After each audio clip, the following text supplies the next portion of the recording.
Hello, I'm Andrew Price, welcome to the channel, and today I'm testing out the all-new Lars Fält bushcraft knife by Casstrom. This is my original Lars Fält bushcraft knife by Casstrom, and I've had this for quite a long time, and for many years this formed the basis of my bushcraft instructing knife. I used this knife, it was attached to my belt, it didn't come off. I am always experimenting with different knives, but this one still gets used quite a lot. Now, the original Lars Fält knife was designed by Lars Fält, the legendary Swedish survival instructor, and it was originally conceived to appeal to those of us who like traditional things. Now, I like leather, I like wood, I like things to look slightly vintage, and that's what this knife is intended for. So it has the curly birch handle scales here, which are beautiful.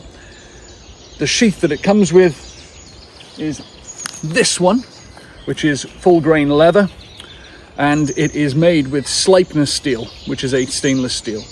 Very good tool in a zero Scandi grind, works incredibly well for working green or dry wood, and is a general purpose bushcraft knife. So in essence, this knife is perfect for bushcraft, but a lot of people wanted something a bit more modern, so Casstrom have brought out a new version.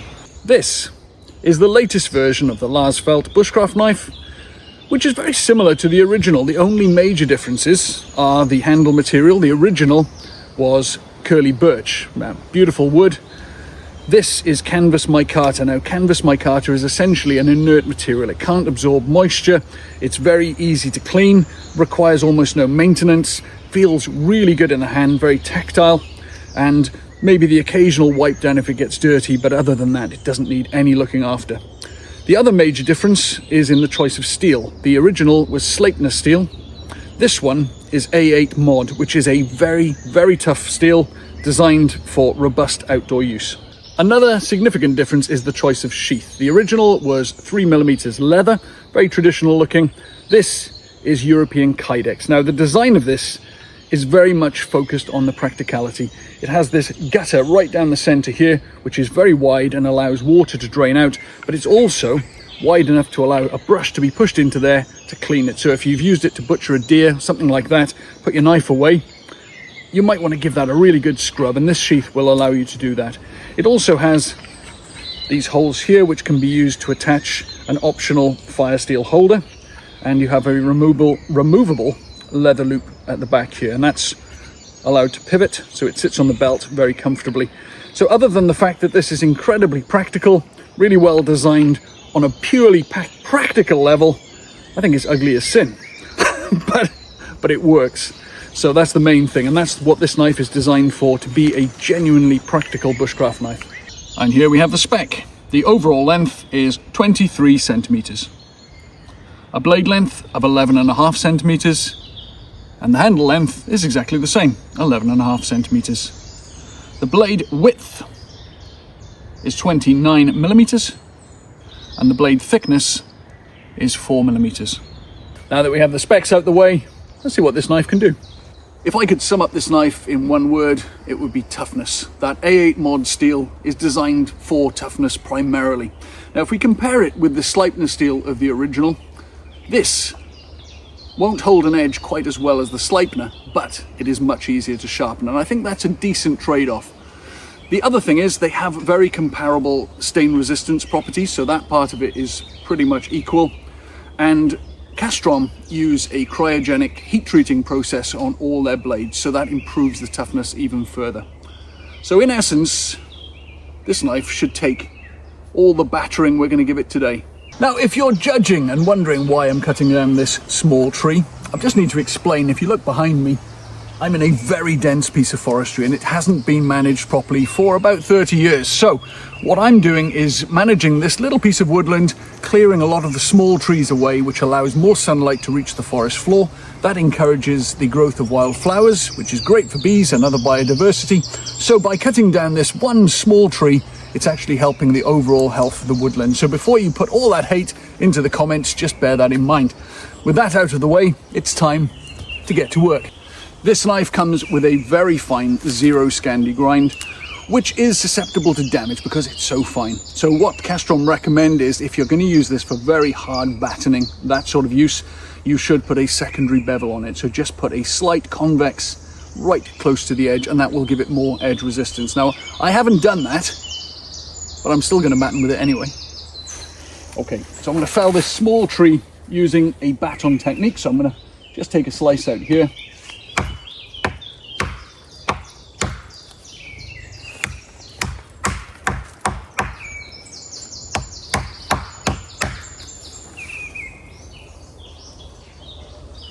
No edge damage yet.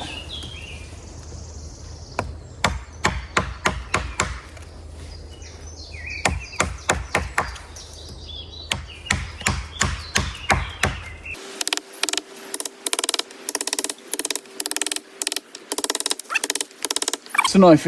If you imagine you don't have an axe or a saw with you, this might be the only tool you have. So knowing that it can do this is really useful.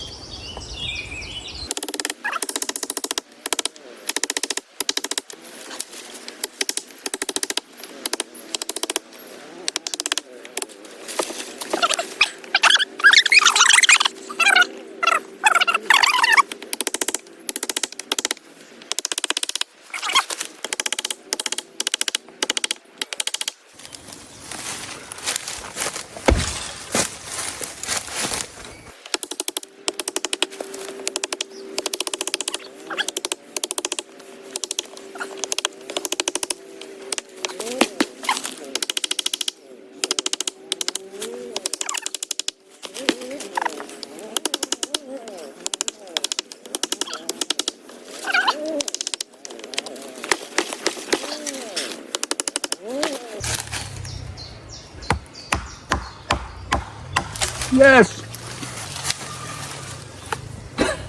You really shouldn't use a knife for that, but good to know. If that's the only tool you have, it'll get the job done. So I'm looking at the edge, just clean that off a bit. And that is just as sharp as it was before, so there's no edge damage. That A8 mod steel is very tough. As it turns out, this tree is rotten on the core anyway, and it would have died anyway. So it just goes to show if a woods isn't managed, it gets quite unhealthy. So what I'm going to do now is use my saw, trim this off quite close to the ground, and that's the job done. Well, you weren't expecting to watch this entire video without a survival spatula, were you? So here it is. So first I need to baton my way through this nice piece of willow that we cut earlier. So I want to find a good center point here. There, that'll do. Okay, let's give that a few good whacks.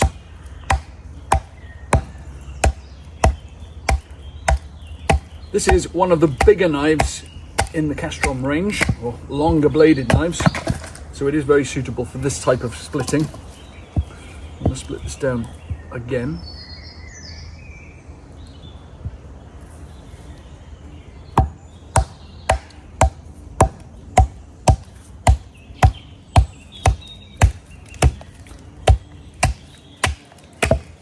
Okay, and that is quite a knotty piece of willow there, but I managed to punch through it. So I think I'll make my survival spatula with this end being the blade. So I'm going to take some nice planing cuts to flatten it out. Seems to work quite well for that. Same the other side. When you're doing this type of cutting, it's always good to put most of the force is coming from this arm. So I'm actually pulling the wood towards the blade, and that means you can keep that blade angle much more consistent as well. Because what a lot of people will be doing is this, where you really can't maintain that angle particularly precisely. So I'm just thinning this out a little bit more. Take a little bit off the sides here as well. Just get the bark off there. I'm gonna start shaping the handles. So for this, very similar, but what I'm doing is digging deep into the wood and then twisting. So it's kind of still pulling, but as I'm doing that, I'm pulling and twisting to create this really quite sharp shoulder here.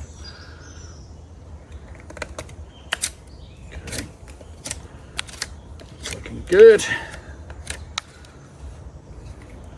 Try and get the same the other side.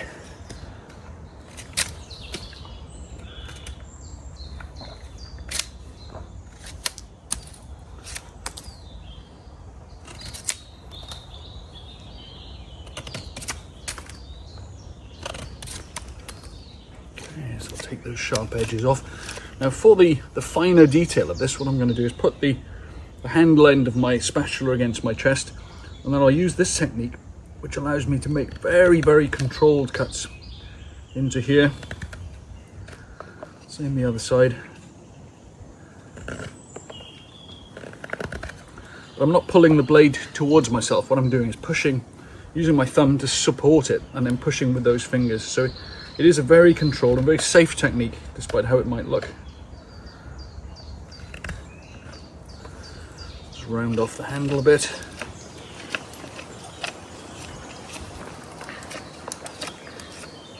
This nice dark knot is I'm gonna keep that. It's a nice feature.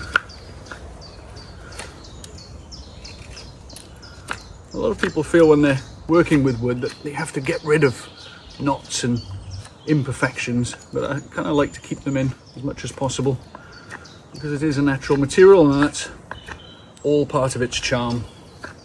I'm gonna leave that there.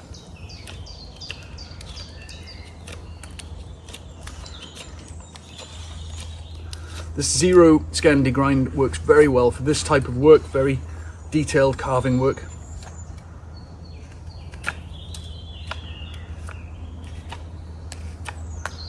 I've felled a tree with this. I've used it quite heavily already today, and the edge is still very good. So I'm just going to keep going. I haven't touched it up at all.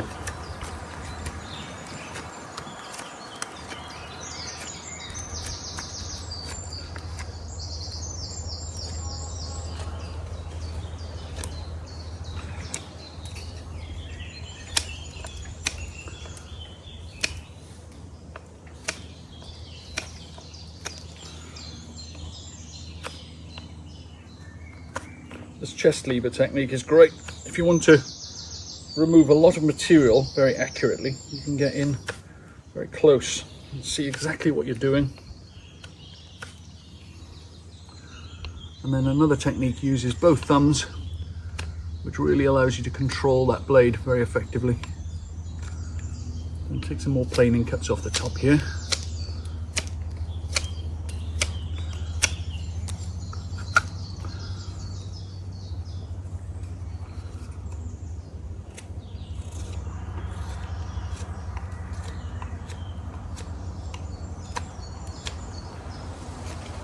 The reason I do a spatula as a demonstration with a knife like this is because most of the techniques you're likely to use a knife for in terms of wood carving can be employed in making something like this. So you've got that fine detailed work, you've got the splitting, you've got the sort of large material removal, you've got the planing technique. So if you can make a spatula, you can make pretty much anything that you might need to make.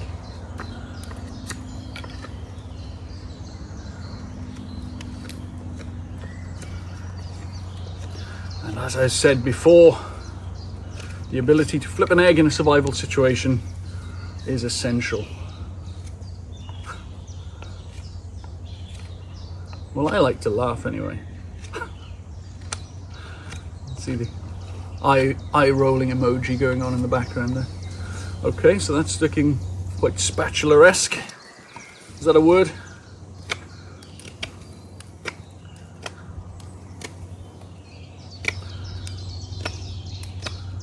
Okay, we're getting there. Just finishing the handle off. I think we will call that a very functional rustic spatula. Could work a treat. So that zero grind Scandi, do that again.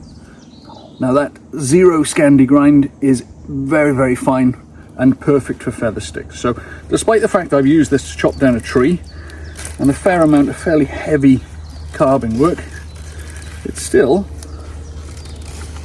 good enough to make some feather sticks. So I'm going to make some very small ones to begin with.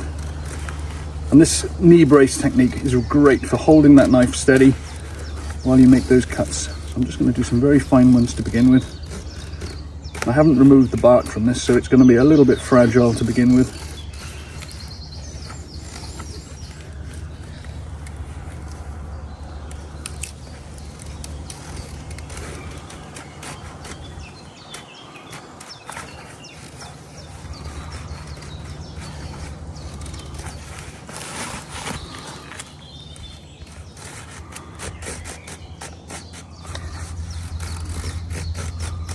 we are. Now we're getting some nicer curves coming out of there.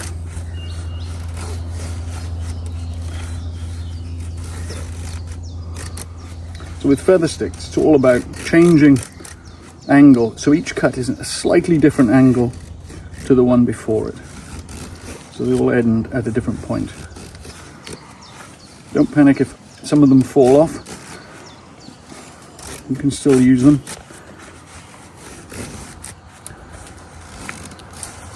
This wood is a little bit too far gone. It's a little bit more rotten than I would like, but it's still working. And there we go. So, not the best feather stick I've ever made, because the wood is quite rotten, but we've still got a lot of these lovely shavings here, so we can use those for fire lighting. So we will now see what the knife does with a fire steel. So this knife comes with a 90-degree spine, and those of you who know what that is will know. Let's do that again. Yeah, a little bit lower. Okay. This knife comes with a 90-degree spine, and that means you can use the spine or the back of the knife to strike a ferrocerium rod. So you should be able to get some nice sparks. I've definitely seen worse. That seems to work quite well. So now I'm going to use this section here, quite close to the tip, to light my feather stick.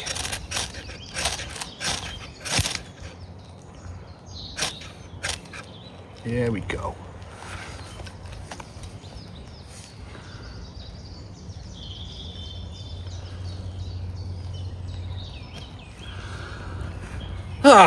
Well, that seemed to work quite well.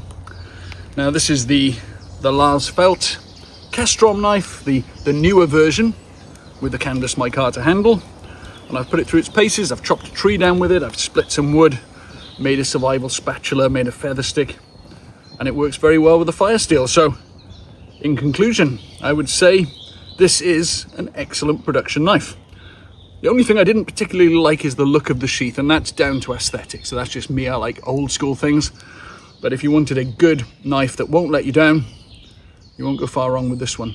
Now, if you enjoyed this video, please don't forget to like, subscribe, and share it with your friends. I'll see you next time.